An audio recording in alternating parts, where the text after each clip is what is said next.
أشهد أن لا إله إلا الله وحده لا شريك له وأشهد أن محمدا عبده ورسوله أما بعد فأعوذ بالله من الشيطان الرجيم بسم الله الرحمن الرحيم الحمد لله رب العالمين الرحمن الرحيم مالك يوم الدين إياك نعبد وإياك نستعين اهدنا الصراط المستقيم صراط الذين أنعمت عليهم غير المغضوب عليهم ولا الضالين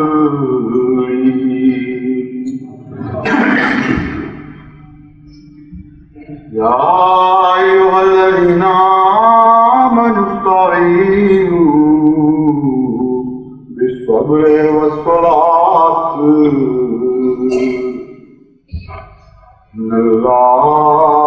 مع الصابرين ولا تقولوا لمن يقتل في سبيل الله أموات بل أحياء ولكن لا تشعرون ولنبلونكم بشيء من الخوف والجوع ونقص من الأموال والأنفس والثمرات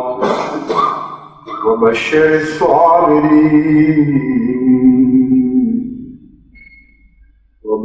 الصابرين الذين إذا أصابتهم مصيبة قالوا إنا لله وإنا إليه راجعون أولئك عليهم صلوات من ربهم ورحمة أولئك عليهم صلوات من ربهم ورحمة وأولئك هم المهتدون.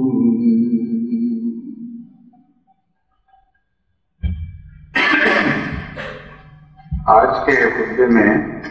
میں باب جماعت سے ساہیوال کیس سے متعلق کچھ باتیں کروں گا. ساہیوال کیس کے نام سے جو مقدمہ بعض احمدی مخلصین کے خلاف دائر کیا گیا تھا، اس کا پس منظر مختصراً پھر میں بیان کر دیتا ہوں، کیونکہ ممکن ہے بعض نوجوانوں کو یا بعض بڑوں دوسروں کو بھی ان واقعات کا یا علم ہی نہ ہوا ہو پوری طرح یا ذہن سے اتر چکے ہوں.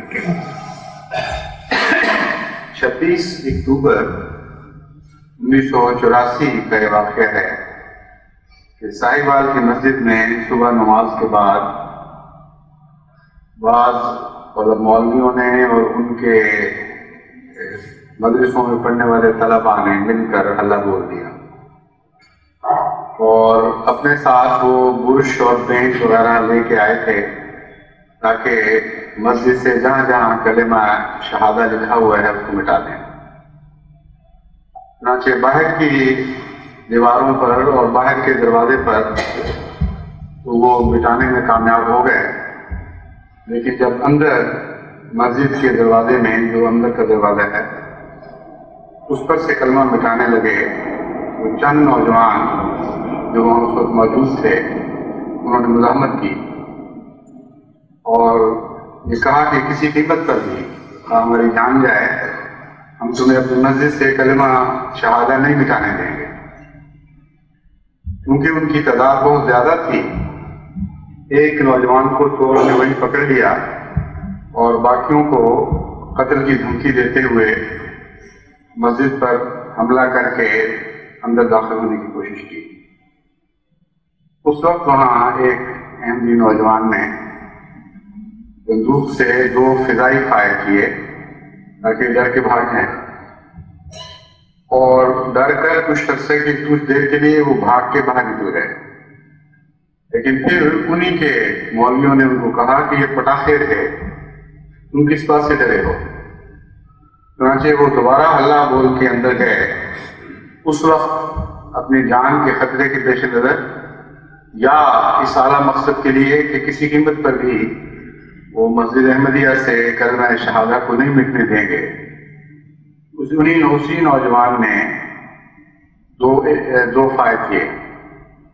اور اس کے نتیجے میں 2 حملہ آور وہیں زخمی ہو کے گر گئے اور وہیں انہوں نے جان دے دی، اور باقی بھاگ گئے۔ اور کچھ عرصے کے بعد جو وہاں واقعات گزرے اس کی تفصیل میں جانے کا تو ذکر نہیں، مگر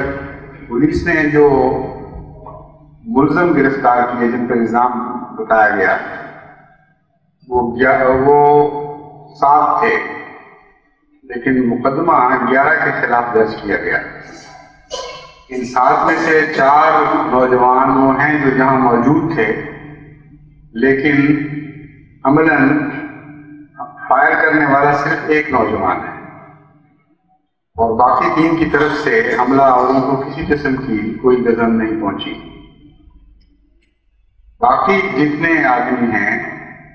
وہ موقع پر موجود ہی نہیں تھے۔ ایک ہمارے مربی سلسلہ ہیں صاحب، وہ اوپر مسجد سے ملحقہ مکان میں اس وقت اپنے بچوں سے گفتگو کر رہے تھے،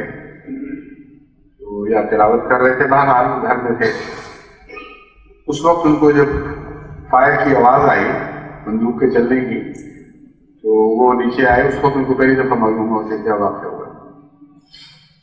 اور کچھ لوگ ایسے تھے جو ساہیوال میں ہی موجود نہیں تھے، ان 11 میں سے وہ 8-10 میل دور دیہات میں رہنے والے تھے، مگر ان علماء نے جانتے ہوئے دیکھتے ہوئے کہ سارا جھوٹ ہے، نہ صرف یہ کہ ان لوگوں کا نام پرچے میں درج کروایا جن کا کوئی دور سے بھی تعلق نہیں تھا، بلکہ سراسر الف سے یہ تک پوری کی پوری جھوٹی کہانی بنائی۔ کیونکہ 2 احمدی جن کے خلاف الزام تھا کہ انہوں نے قتل میں حصہ لیا ہے وہ وکیل تھے اور بار کونسل کے ممبر اور ہر دل عزیز ممبر تھے، اس لیے ان مولویوں کے جھوٹ سے پردہ فاش کرنے کا ایک ذریعہ یہ بھی بن گیا کہ بار کونسل نے ایک بڑا شدید ریزولوشن پاس کیا اور اس بات کی گواہی دی کہ یہ 2 احمدی جن کے جو ممبر ہیں ہماری کونسل کے، ان کے متعلق تو ہم قطعی طور پر جانتے ہیں کہ ان کا دور سے بھی اس واقعہ کا کوئی تعلق نہیں، اس لیے ہم اس کے خلاف احتجاج کرتے ہیں اور حکومت سے مطالبہ کرتے ہیں کہ ان کا نام خارج کیا جائے۔ اتنا یہ جھوٹ مشہور ہوا اس علاقے میں کہ بہت سے چوٹی کے شریف وکلاء جو کرمنل کیسز کے ماہرین تھے، انہوں نے علماء کے مقدمہ کی پیروی سے تو کلیہ طرح انکار کر دیا۔ ان کا اتنا جھوٹا مقدمہ، ایسا ظالمانہ الزام کہ معصوم لوگ جن کا کوئی دور سے بھی تعلق نہیں ان کو تم شامل کر رہے ہو، اور پھر ساری کہانی الگ سے یہ تک جھوٹی ہے۔ کلمہ مٹانے جا رہے ہو اور بیان یہ دے رہے ہو کہ ہم یہ سننے گئے تھے کہ مسجد میں اذان تو نہیں ہو رہی، اور یہ سننے کے لیے اس وقت گئے تھے جبکہ نمازیں بھی ختم ہو چکی تھی اور نمازی اپنے اپنے گھروں کو بھی جا چکے تھے، اور انہوں نے ہم اندر گئے بھی نہیں، یہ بھی فوجیوں کا بیان ہے، ہم تو صرف کھڑے سن رہے تھے اس پر فلاں فلاں شخص نے اس طرح فائرنگ کی اور اس طرح وہ حملہ کر کے ہمیں قتل کیا، اور پھر رسید کے اندر لے گئے یہ بتانے کے لیے گویا ہم اندر گئے، کیونکہ وکلاء جانتے تھے کہ سارے کا سارا معاملہ جھوٹ ہے۔ ویسے تو جھوٹے مقدمات عدالتوں میں چلتے ہی ہیں، اور پاکستان کی عدالتیں تو خوب اچھی طرح جھوٹے مقدمات سے آشنا ہیں، وہاں تو سچا مقدمے کی تلاش کرنی پڑتی ہے، لیکن اس معاملے میں وکلاء کی کراہت اس بنا پر تھی کہ جھوٹ بولتے ہو یا گند کھاتے ہو تو دنیا کے نام پر جو چاہو کرو، اسلام کے نام پر جھوٹ بولتے ہوئے تم لوگوں کو حیا نہیں آتی اور ہمیں ملوث کرنا چاہتے ہو۔ تو ایک طرف علماء دین کی یہ جرأت اور بے باکی تھی کہ خدا اور محمد مصطفیٰ صلی اللہ علیہ وسلم کے نام کی قسمیں کھا کر اور قرآن کا اٹھا کر اس کلیتاً بے بنیاد واقعات کی شہادت دے رہے تھے،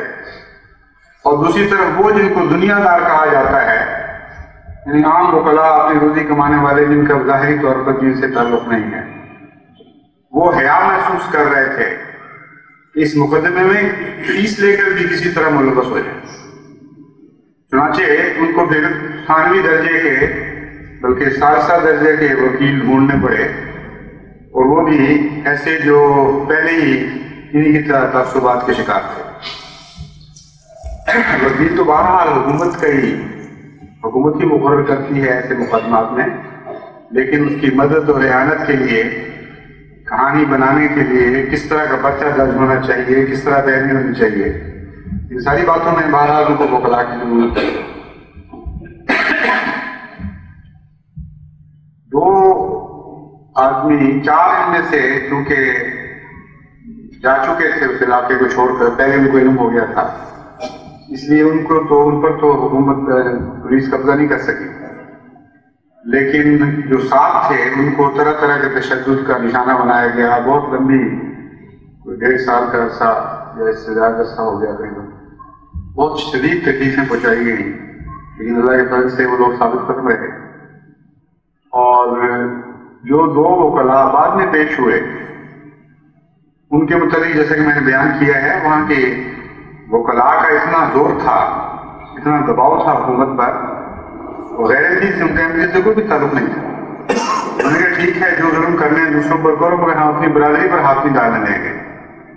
تو یہ برادری کی روح جو ہے یہ وہاں ان کے کام آئی، اور اس کے نتیجے میں ان کو بری کر دیا گیا۔ مگر چند مہینے کی قید کی مصیبت کے بعد اس فیصلے کا اس مقدمے کا جو فیصلہ سنایا گیا ہے، اس کی روح سے دو احمدیوں کو، جن میں ایک ہمارے مربی سلسلہ بھی ہیں، موت کی سزا سنائی گئی ہے، اور باقی کو عمر قید 25 سال قید کا مشقت۔ یہ مقدمہ تو شروع سے آخر تک جھوٹ ہی جھوٹ ہے، لیکن تعجب کی بات یہ ہے کہ اس فیصلے کی توثیق صدر نے خود کی ہے، اور فخر کے ساتھ اس بات کا اعلان کروایا ہے اخباروں میں کہ اس قتل کے ذمہ دار، جو احمدیوں کا قتل کرنے کا ہم ارادہ رکھتے ہیں، اس کے ذمہ دار صدر پاکستان ہیں، اور انہی کی توثیق سے یہ سزا جاری کی جا رہی ہے۔ یہ پہلو جو ہے یہ تعجب انگیز ہے اس لحاظ سے کہ دنیا بھر میں مقدمات ہوتے ہیں، قتل ہو جاتے ہیں، واقعتاً سچے مقدماتوں کی سزائیں ملتی ہیں، مگر ملکوں کے صدر کبھی اپنے نام کو ان باتوں میں ملوث نہیں کیا کرتے۔ عدلیہ کارروائی ہوتی ہے، سچی ہو یا جھوٹی ہو، لیکن ایک ملک کا صدر فخر سے یہ اعلان کرے کہ یہ جو قتل ہونے والے ہیں اس کا فیصلہ میں نے کیا ہے، یہ بات نہ صرف عموماً تعجب انگیز ہے، بلکہ اس لیے بھی کہ یہ فیصلہ کرنے والے کی دہریت کی علامت بتاتی ہے، دہریت سے پردہ اٹھاتی ہے۔ دنیا کے نام پر مظالم کرنے والے بعض دفعہ خدا کے قائل بھی ہوتے ہیں، تو غفلت کی حالت میں ظلم کر جایا کرتے ہیں، مگر ایک شخص جو خدا کے نام پر ظلم کر رہا ہو اور معصوم انسان کے متعلق قتل کا فیصلہ کر رہا ہو، یہ ہو ہی نہیں سکتا کہ اس کو خدا پر ایمان ہو یا اس بات پر یقین ہو کہ وہ جواب دہ ہوگا قیامت کے دن۔ جواب دہی کے تصور سے تو دنیا لرزتی ہے۔ جتنے استبداد ہیں دنیا میں جو قائم ہیں، ان سب کی طاقت کا راز جواب دہی میں ہے۔ جتنے ڈکٹیٹر دنیا میں مسلط ہیں اور معصوموں کے خون بہا رہے ہیں یا انسانی حقوق چھین رہے ہیں، ان کی طاقت کا راز اس بات میں ہے کہ اگر کوئی شخص ان کے خلاف اٹھنے کی کوشش کرے، اس کو یہ پتا ہے کہ خواہ وہ ظالم ہے، خواہ اس کا حکومت کرنے کا حق نہیں بھی ہے، تب بھی اس کے سامنے میں جواب دیں۔ اور ایک صاحب استبداد کے سامنے، صاحب جبروت کے سامنے انسان جواب دہی سے ڈرتا ہے۔ اس لیے کیسے ممکن ہے کہ خدا تعالیٰ پر کامل یقین رکھتا ہو کوئی شخص، جانتا ہو کہ مرنے کے بعد اس کی گردن خدا کے ہاتھوں میں ہوگی اور وہ منتقم ہے، ذو انتقام ہے، اور اس کی پکڑ سے پھر کوئی دنیا کی طاقت بچا نہیں سکتی۔ بڑے اور چھوٹے ہر ایک کی گردن اس کے ہاتھ میں ہے۔ جو شخص اس کی جواب دہی کا یقین رکھتا ہو، وہ آنکھیں کھول کر اتنا ظالمانہ بے باکانہ فیصلہ اس کے نام پر نہیں کر سکتا، کیونکہ اس کے بعد پھر اس کے بچنے کی کوئی صورت باقی نہیں رہتی۔ دنیا کے ظلم بعض دفعہ واقعی ہو جاتے ہیں۔ انسان کے اندر جب پشیمانی ہو اور حیا پیدا ہو، اللہ تعالیٰ غفور رحیم ہے، لیکن خدا کے نام پر ظلم کرنے والے کے لیے بخشش کی کوئی راہ نہیں دیکھتا۔ نہ مذہبی تاریخ میں اس قسم کی بخشش کا کوئی ذکر ملتا ہے۔ اس لیے سوائے اس کے کہ کوئی شخص پوری طرح دلیر ہو چکا ہو خدا کے متعلق اور جانتا ہو کہ کوئی خدا نہیں ہے، اور یہ جانتا ہو کہ کوئی جواب دہی نہیں ہے، اس سے اوپر کوئی چیز ہستی نہیں، اس وقت تک جب تک یہ صورتحال نہ ہو کوئی یہ فیصلہ نہیں کر سکتا۔ اس لیے جہاں تک جماعت احمدیہ کا تعلق ہے، یہ معاملہ تو جماعت احمدیہ خدا کے ہاتھ میں دیتی ہے۔ قرآن سے یہ ہمیں پتہ چلتا ہے کہ ایسے فیصلے ہوتے رہے ہیں، بعض عالموں کو ظلم کا موقع بھی مل جاتا رہا ہے، لیکن خدا کی پکڑ ضرور ظاہر ہوئی ہے ان کے متعلق۔ آہستہ آئی ہو یا دیر سے آئی ہو، خدا کی پکڑ نے ایسے صاحب جبروت لوگوں کو جو اپنے آپ کو صاحب جبروت سمجھتے تھے اور خدا تعالیٰ کو بے طاقت اور بے اختیار جانتے تھے یا اس کی موجودگی کے قائل نہیں، ان کے اس طرح نام و نشان دنیا سے مٹا دیے کہ عزت کا ہر پہلو ان کے ناموں سے مٹ گیا اور ذلت کے سارے پہلو ان کے ناموں کے ساتھ لگے ہوئے ہمیشہ کے لیے زندہ رہے۔ رہتی دنیا تک رحمتوں کے بجائے لعنتوں سے یاد کرنے کے لیے وہ نام باقی رکھے۔ اس لیے ہم تو اس خدا کو جانتے ہیں، اس صاحب جبروت کو جانتے ہیں، کسی اور خدا کی خدائی کے قائل نہیں۔ اس لیے احمدیوں کا سر ان ظالمانہ سزاؤں کے نتیجے میں جھکے گا نہیں، بلکہ اور بلند ہوگا، اور بلند ہوگا،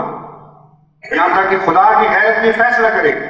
کہ دنیا میں سب سے زیادہ سربلندی احمدی کے سر کو نصیب ہوگی، کیونکہ یہی سوچتا ہے جو خدا کے حضور سب سے زیادہ آجزانہ طور پر جھکنے والا سر۔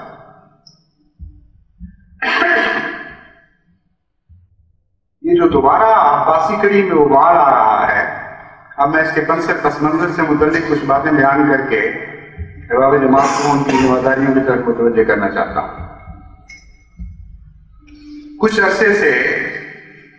حکومت کی طرف سے نہایت جابرانہ اور ظالمانہ مخالفت میں کچھ کمی محسوس ہو رہی تھی،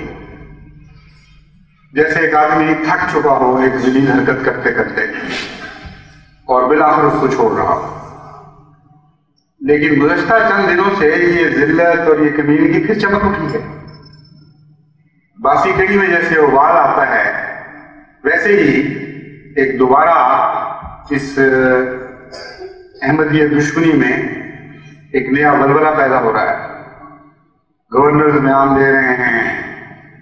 وزرائے اعلیٰ بیان دے رہے ہیں، جو کمی پیچھے رہ گئی تھی ماشاءاللہ کی طرف سے وہ ہم پوری کریں گے،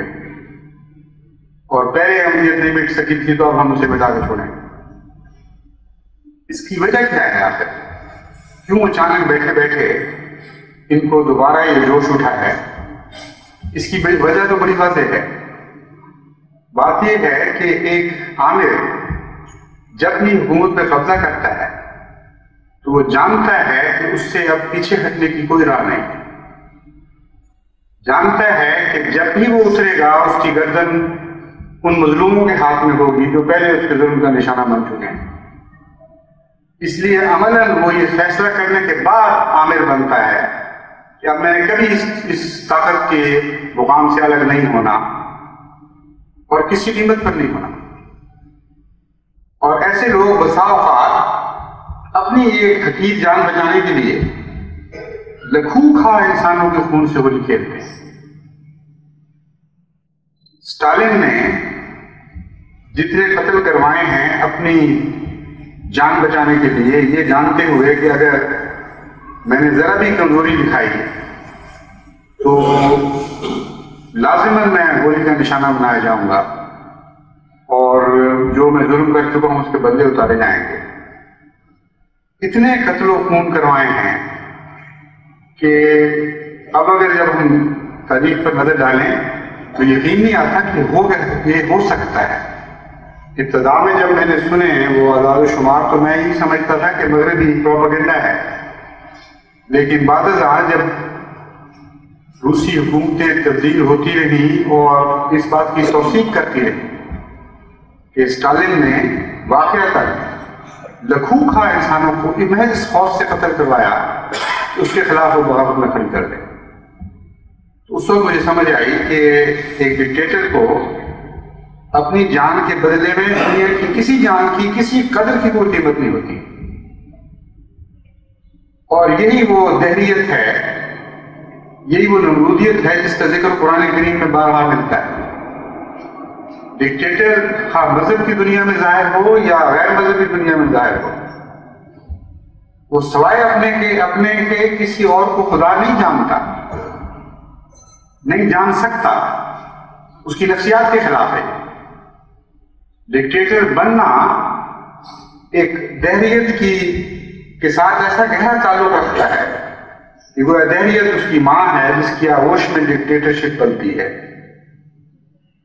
ورنہ مذہبی دنیا میں جہاں جواب دہی کا تصور موجود ہے وہاں ڈکٹیٹر کا تصور قائم ہو ہی نہیں سکتا. یہی بنیادی فرق ہے ایک نبی کے صاحب حکم ہونے میں اور ایک دنیا دار کے صاحب حکم ہونے میں، ایک خلیفہ کے صاحب حکم ہونے میں اور ایک عام عامل کے صاحب حکم ہونے میں. نبی کی تو جان نکل رہی ہوتی ہے خدا کے خوف سے، وہ جواب دہ ہوتا ہے ایک بہت ہی بالا ذل اقتدار ہستی کے سامنے، اور اسی طرح اس سے بہت عاجز تر خلفاء کی یہی دلی کیفیت ہوتی ہے. وہ تو سوچ بھی نہیں سکتے کہ اپنے اختیارات کو کسی رنگ میں بھی آمرانہ طور پر استعمال کریں. ان کا تو وہی حال ہوتا ہے جو حضرت عمر رضی اللہ تعالیٰ عنہ کا بستر مرگ پر تھا. بڑی بے قراری سے جان دی، بہت تڑپ رہے تھے اور بار بار اپنے رب کے حضور عرض کرتے تھے لا لی ولا علیہ، لا لی ولا علیہ. اے خدا میں تجھے جواب دے دوں، میرا آخری وقت آ پہنچا ہے، میں نہیں جانتا کہ مجھ سے کیا سلوک کیا جائے. اتنے میرے گناہ ہیں، اتنی میری کمزوریاں ہیں، ایسی غفلتیں ہوئی ہوں گی مجھ سے اپنی ذمہ داریوں کو ادا کرنے میں کہ ان کا خوف میری جان کو کھائے جا رہا ہے. بس میں اپنے نیکیوں کا کوئی اجر تجھ سے طلب نہیں کرتا میرے آقا، میری غلطیوں سے پردہ پوشی فرمانا. لا لی ولا علیہ، مجھے بے شک کچھ نہ دے مگر میرے خلاف کچھ نہ رکھ.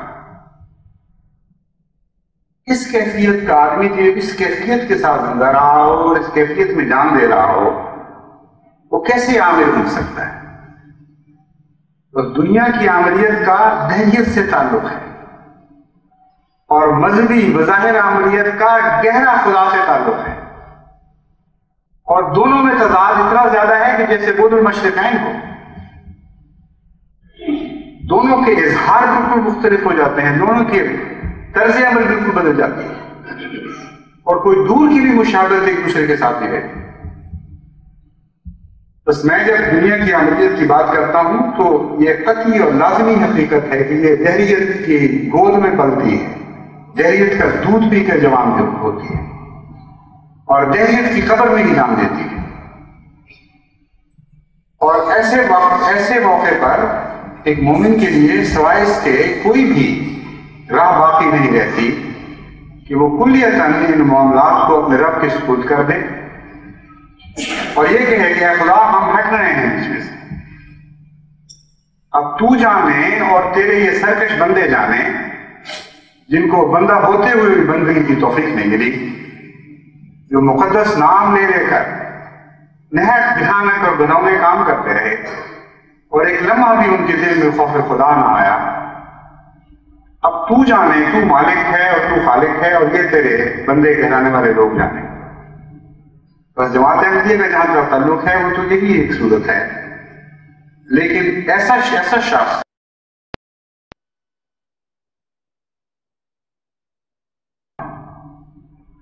جو خدا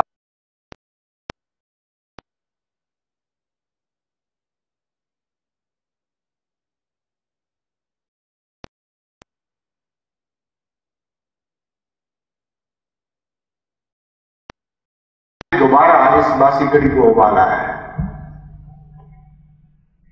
موجودہ آمریت ہر کسی فیس میں بھی چل رہی ہو، ایک سیاستدان کا جمہوری لبادہ لے کر آئے یا ایک مولوی کا لبادہ اوڑھ کر آئے، جس شکل میں بھی ہو بنیادی طور پر تو وہی آمریت ہے. ہم سمجھے ہوئے ہیں اسے، جس دیش میں جو آئے وہی کیفیت ہے. اس آمریت کی بنیادی طاقتوں کو اب یہ یقین ہو چکا ہے کہ زیادہ دیر تک یہ صورتحال باقی اب نہیں رہ سکتی. وہ غیور اور صاحب فہم سیاستدان جو حقیقتاً ملک میں جمہوری آزادی لانا چاہتے ہیں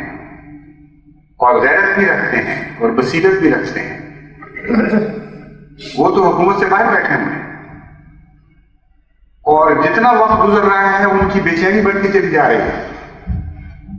ساری قوم کو وہ غلامی کی زنجیروں میں جکڑا ہوا دیکھ رہے ہیں اور ان زنجیروں کو زیادہ، ان کے حلقوں کو زیادہ تنگ کیا جا رہا ہے اور وہ جانتے ہیں کہ اب جو آمریت ہوتی جائے گی یہ اسلام کے نام پر ملاں کی آمریت ہوگی اور اس آمریت سے بھی چھٹکارا پانا بہت ہی مشکل ہو جائے گا. اس لیے سارے پاکستان کے صاحب بصیرت سیاستدان بہت بیتاب ہو چکے ہیں اور بے چین ہو چکے ہیں. جماعت احمدیہ کے حق میں جو ان کے بیانات آتے رہتے ہیں اس وجہ سے نہیں کہ جماعت احمدیہ سے ان کو محبت ہے، وہ سمجھ بیٹھے ہیں کہ جماعت احمدیہ کے نام پر ساری قوم کو پاگل اور بیوقوف بنایا جا رہا ہے اور جس ملا کو اوپر لایا جا رہا ہے کہ ایک دفعہ اوپر آ گیا تو پھر اس کے پھندے سے نجات پانا قوم کے لیے مشکل ہو جائے. ان کی تاریخ عالم پر نظر ہے. چنانچہ اصل خان صاحب نے جو ایک کتاب لکھی موجودہ حالات پر، اس میں اس بات کو کھول کر بیان کیا ہے کہ تاریخ عالم سے ثابت ہے کہ ملا کی حکومت جب بھی قائم ہوئی ہے اس نے قوم کو برباد کیا اور یہ اس طرح ختم نہیں ہوا کرتی کہ ملک کے کچھ اور لوگ ان سے انعام لے لیں. یہ اس طرح ختم ہوا کرتی ہے کہ غیر ملک آ کر پھر ایسے ملکوں پر قبضہ کیا جاتا ہے کیونکہ ان کی حکومتیں ہمیشہ غداریوں پر منتج ہوتی ہیں اور اپنے وطن کو غیروں کے سپرد کرنے پر ان کی حکومتوں کا انجام ہوتا ہے. بس ان کی بے چینی بڑھ گئی اور وہ محسوس کرنے لگے ہیں کہ ہر قیمت پر ہمیں ملائیت سے نجات حاصل کرنی ہوگی ورنہ یہ قوم کے لیے ایک تیر تسمہ پا ثابت ہوگا. تیر تسمہ پا کا لفظ شہر انگلستان کے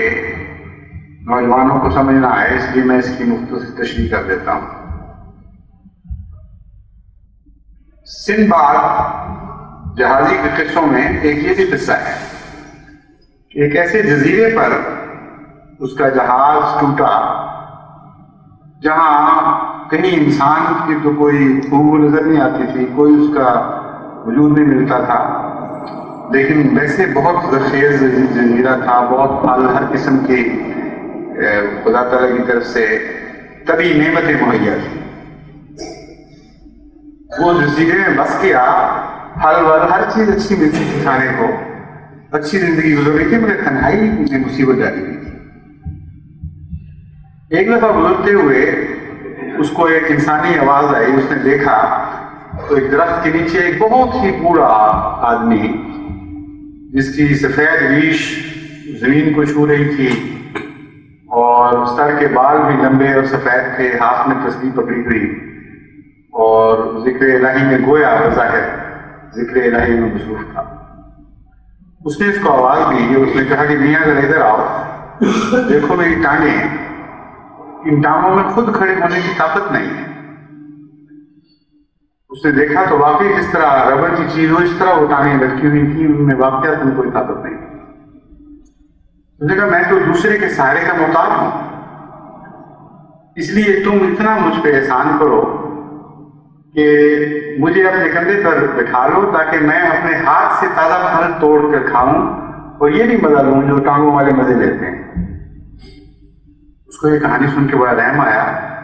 اس نے کہا اس میں تو کوئی بات نہیں، میں آپ کو اپنے کندھے پر بٹھا دیتا ہوں۔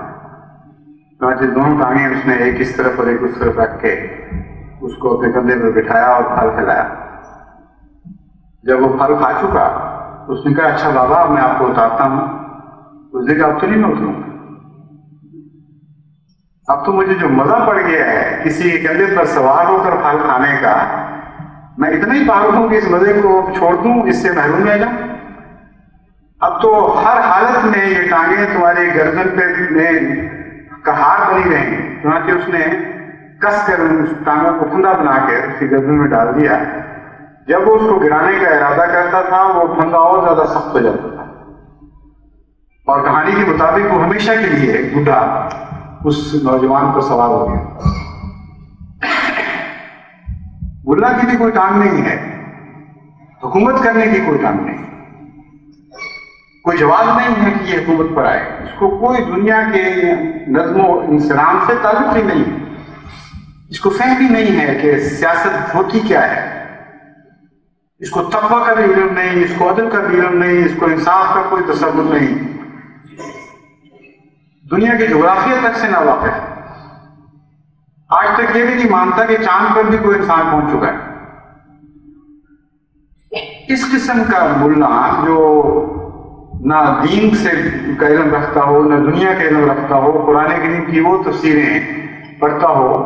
جو گزشتہ زمانے میں بڑے بڑے بزرگوں نے لکھی مگر حالات سے ناواقفیت کے نتیجے میں بہت سی غلط باتیں قرآن کی طرف منسوخ کر چکے ہیں۔ ان کی دنیا وہی وسطی زمانہ کی دنیا ہے، اس زمانے کے انسان کی سوچ ان کی سوچ ہے، اور چونکہ دل تقویٰ سے خالی ہیں اس لیے علم بجائے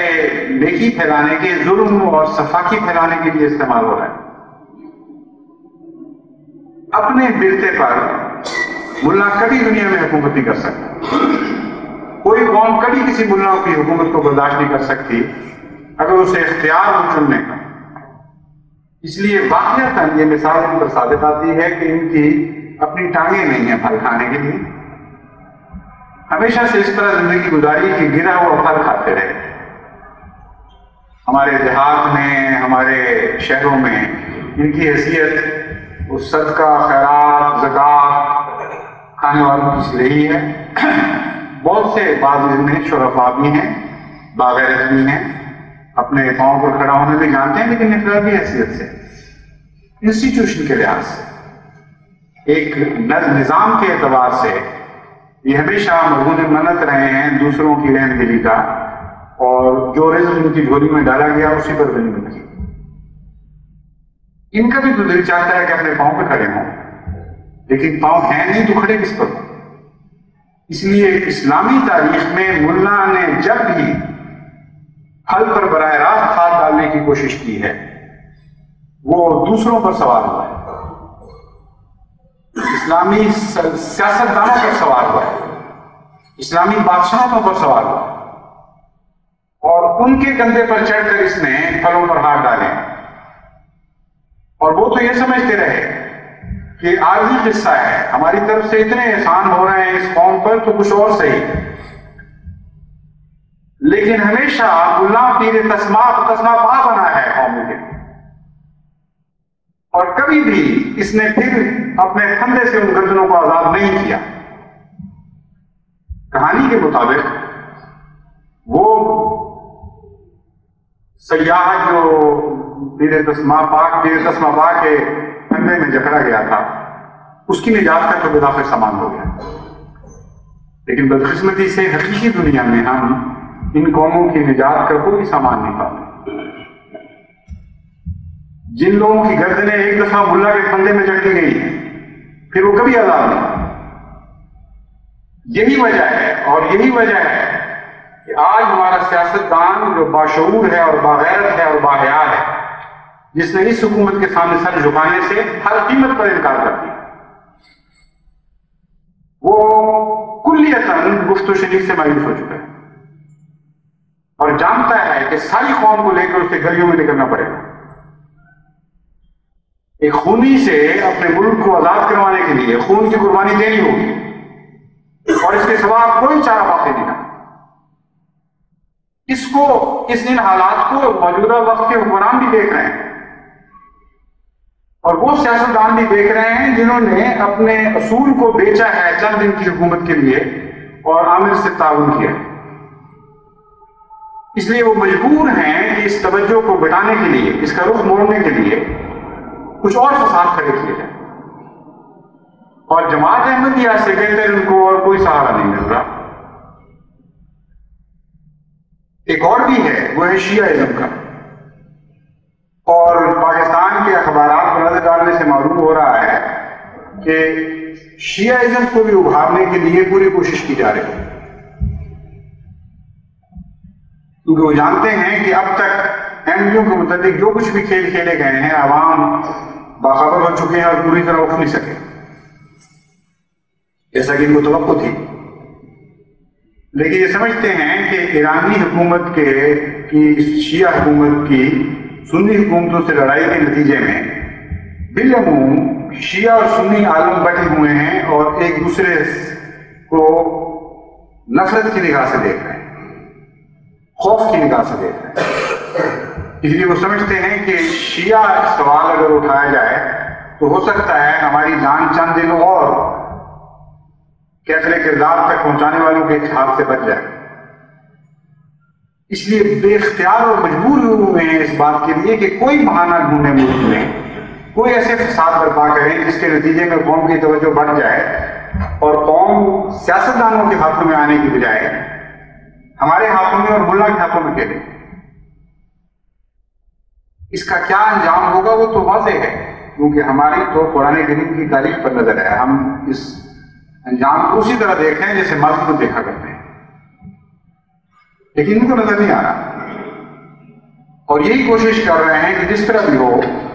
ہم ان مذاہب مذہبی سوالات کو اٹھائیں اور اس کے نتیجے میں عوام کے جذبات کو انگیز کر کے توجہ کو دوسری طرف منتقل کر دیں۔ اس لیے جماعت احمدیہ پاکستان کو بالخصوص میں یہ نصیحت کرتا ہوں کہ جس طرح انہوں نے گزشتہ سال اور اس سے گزشتہ سال نہایت ہی صبر اور استقامت کے ساتھ، دعاؤں کے ساتھ، عزم اور ہمت کے ساتھ، عشق و وفا کے ساتھ خدا کی راہ میں تکلیفیں اٹھاتے ہوئے تسلیم اور رضا کے ساتھ دن گزارے تھے، اسی طرح ان روایات کو زندہ رکھیں اور ان سے چمٹے رہیں، بلکہ آگے بڑھیں، اور کسی قسم کا ظلم بھی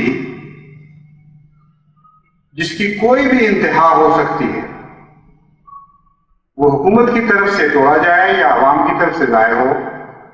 اس کو خدا کے نام پر، خدا کی خاطر مردان مومن کی طرح برداشت کریں۔ ہم نہیں جانتے کہ خدا تعالیٰ ان کو یہ توفیق بخشے گا کہ نہیں کہ اپنے ظالمانہ فیصلے پر عمل پیرا ہو سکیں۔ خدا تعالیٰ نے انسان کے ہاتھ میں جو بھی تدبیریں رکھی ہیں ان تدبیروں سے بھی ہم کام لے رہے ہیں اور لیتے رہیں گے، اور تقدیروں کے رخ بدلنے کے لیے جو دعا کے ہتھیار میں عطا کیے ہم ان دعاؤں سے بھی کام لیتے رہیں گے، کیونکہ دعاؤں کے ذریعے تقدیریں بھی ڈال جایا کرتی ہیں۔ لیکن اس کے باوجود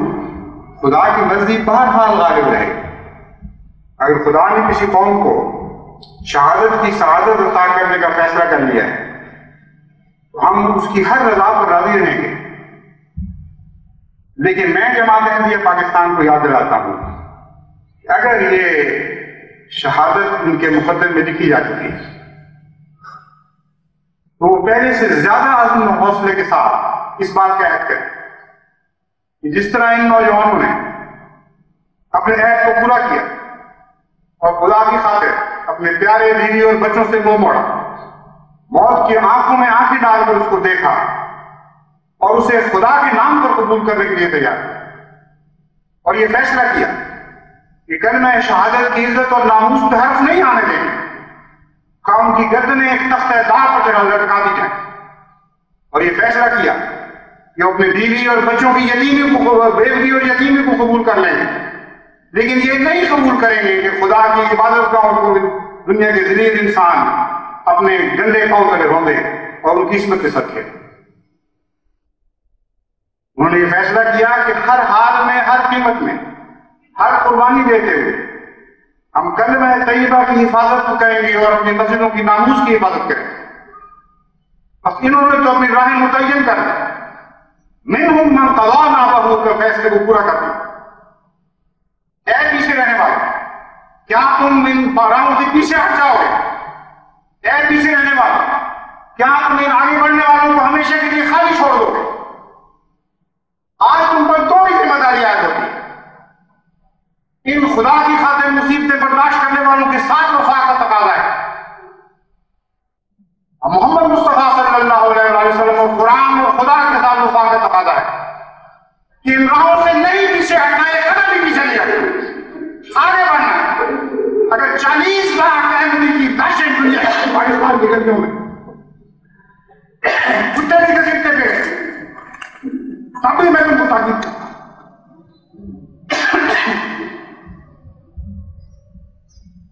خدا کے نام کے کلمے اور محمد مصطفیٰ کے نام کے کلمے کو آنچ نہیں آنے دیں، بس آگے بڑھو اور یقین رکھو کہ آخر غلبہ تمہارا ہے، آخر فتح تمہاری، کیونکہ خدا کے نام پر مرنے والوں کے مر کر مرنے کے لیے تیار رہنے والوں کو کبھی موت مار نہیں سکی، کبھی کوئی دشمن پر فتح یاب نہیں ہو سکا۔ اپنی دعاؤں میں انتظام اختیار کرو، کیونکہ قرآن کریم کی تفصیل کرتے ہوئے حضرت مسیح علیہ السلام لکھتے ہیں جو مانگتا ہے، قرآن کریم کی ایک آیت کی تفصیل کرتے ہوئے حضرت مسیح علیہ السلام لکھتے ہیں جو مانگتا ہے اس کو ضرور دیا جاتا ہے۔ اسی لیے میں کہتا ہوں کہ دعا جیسی کوئی چیز نہیں۔ دنیا میں دیکھو کہ بعض سرگردہ ایسے ہوئے ہیں، ایسے ہوتے ہیں کہ وہ ہر روز شور ڈالتے رہتے ہیں، ان کو آخر کچھ نہ کچھ دینا ہی پڑتا ہے، اور اللہ تعالیٰ تو قادر اور کریم ہے، جب یہ اڑ کر دعا کرتا ہے یہ بندہ تو پا لیتا ہے۔ کیا خدا انسان جیسا بھی نہیں؟ یہ فرماتے ہیں آج اس موقع کے اس نام میں جبکہ آج بغیر تصریح کاپی کو دیکھ رہا تھا، عالم مرد ہاتھ میں دیے گئے اور ان پر لکھا ہوا تھا کہ فتح کا نظارہ ہے۔ پھر ایک نے مسکرا کر ان ورقوں کی دوسری طرف ایک تصویر دکھلائی اور کہا کہ دیکھو کیا کہتی ہے تصویر تمہاری۔ جب اس عاجز نے دیکھا تو اس عاجز کی تصویر تھی اور سبز پوشاک تھی، مگر نہایت روبناک، جیسے سپہ سالار مسلح فتح یاب ہوتے ہیں، اور تصویر کے یمین و یسار میں حجت اللہ القادر و سلطان احمد مختار لکھا ہوا تھا۔ پھر آپ فرماتے ہیں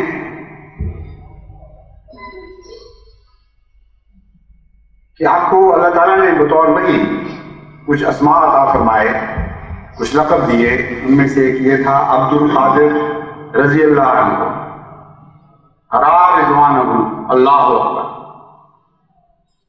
اس کی تفصیل کرتے ہوئے فرماتے ہیں خدا اپنی کچھ قدرتیں میرے واسطے ظاہر کرنے والا ہے، اس واسطے میرا نام عبد القادر رکھا۔ رضوان کا لفظ دلالت کرتا ہے کہ کوئی فعل دنیا میں خدا کی طرف سے ایسا ظاہر ہونے والا ہے جس سے ثابت ہو جائے اور دنیا پر روشن ہو جائے کہ خدا مجھ پر راضی ہے۔ کوئی فعل دنیا میں خدا کی طرف سے ایسا ظاہر ہونے والا ہے جس سے ثابت ہو جائے اور دنیا پر روشن ہو جائے کہ خدا مجھ پر راضی ہے۔ دنیا میں بھی جب بادشاہ کسی پر راضی ہوتا ہے تو فعلی رنگ میں بھی اس رضامندی کا اظہار ہوتا ہے۔ حضرت مسیم علیہ السلام کو جہاں فتوحات کی بڑی واضح اور قطعی اور عظیم الشان خوشخبریاں عطا فرمائی گئیں، وہاں ان فتوحات کو حاصل کرنے کی چابی بھی عطا کر دی اور الہام کے ذریعے وہ راز سے کہا گیا جس کے نتیجے میں اللہ تعالیٰ کی طرف سے نصرت آتی ہے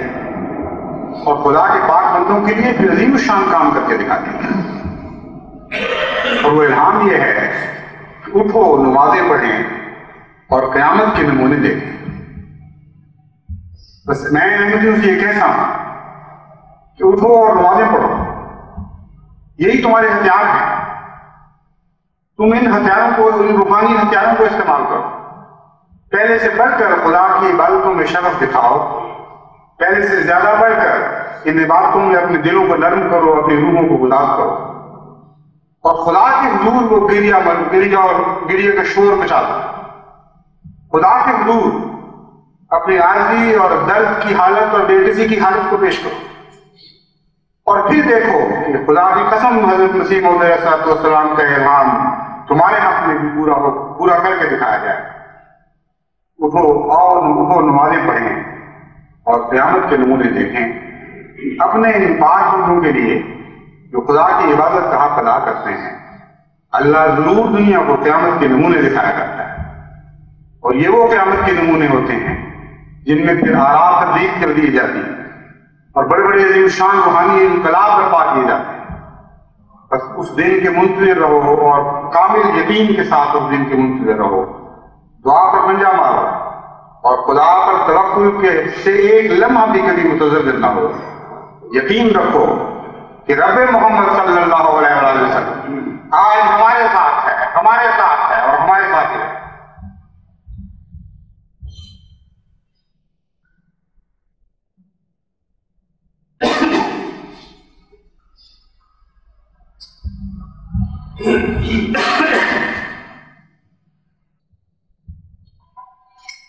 الحمدللہ نحمدہ ونستعینہ ونستغفرہ ونؤمن بہ ونتوکل علیہ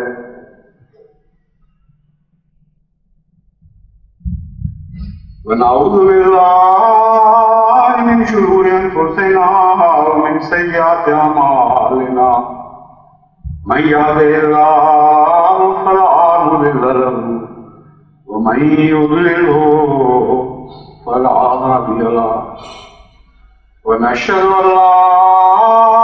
اله الا الله وحده لا شريك له ونشهد ان محمدا عبده ورسوله۔ ان کے جنازے نہیں ہیں بعد میں شام کو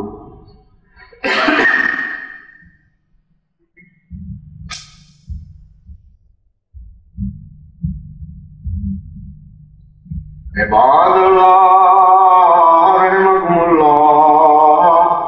ان اللہ یامر بالعدل والإحسان وإیتاء ذی القربى وینہی عن الفحشاء والمنکر والبغی يعظكم لعلكم تذكرون اذكروا الله يذكركم وادعوه يستجب لكم ولذكر الله أكبر. ما كان محمد أبا أحد من رجالكم ولكن رسول الله وخاتم النبيين.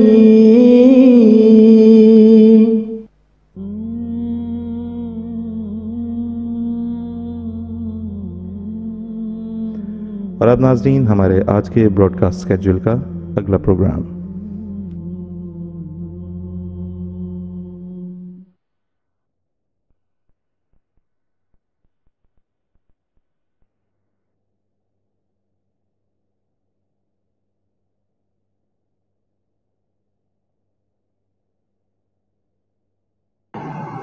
The Houses of Parliament, also known as the Palace of Westminster, was built at the end of the 11th century. It is the home of government in the United Kingdom. The Palace of Westminster is made up of the House of Commons, which consists of elected members, and the House of Lords, who are hereditary and nominated members. At one end of this historic building is Big Ben, one of the world's most famous landmarks.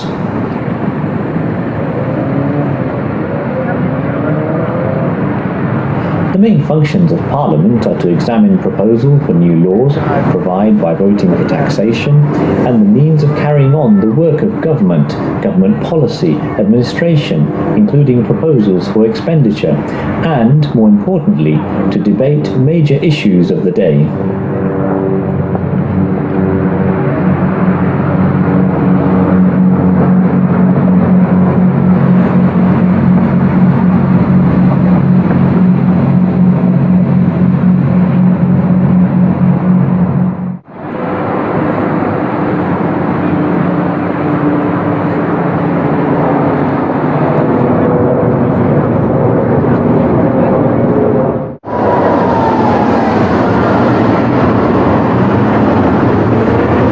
Wednesday, the 22nd of October 2008, Hazrat Mirza Masrur Ahmad, Khalifatul Masih V, Ayyadahullah Ta'ala bin Nasr al-Aziz, made a historic visit to the Houses of Parliament in Westminster, London.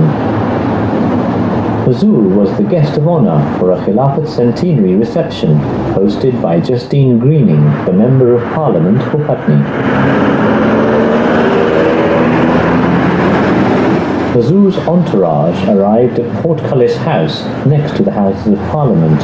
where Hazur was received by the host, Justine Greening MP.